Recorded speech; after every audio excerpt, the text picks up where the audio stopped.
Cooking contest with a twist ang sumubok sa ilang kalahok sa isang cookfest sa Malabon.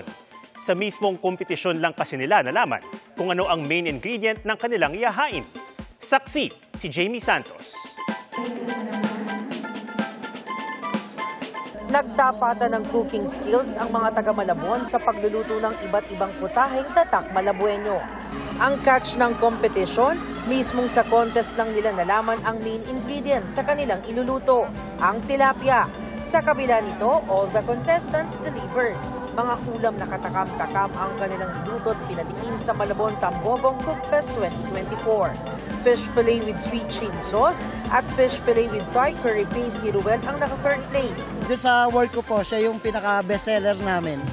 So, yun po yung ginawa ko kasi fish nga po siya yung pinaka ng Malabon. So, yun ang unang tumakbo kagad sa isip ko. Mala Hotel naman ang arrive ng plating ng second placer sa Cookfest.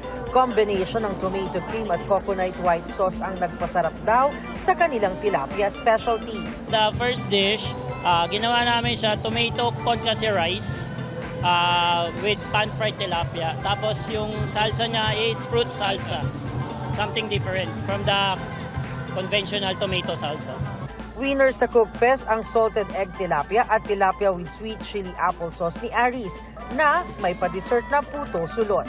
Yung applesauce po, dahil common na yung sweet and sour fish, may nakita lang po akong mansanas doon, then kinuha ko, tapos sabi ko, gumawa ka ng sweet chili sauce, lagay mo yung apple. Para sa GMA Integrated News, Jamie Santos ang inyong saksi.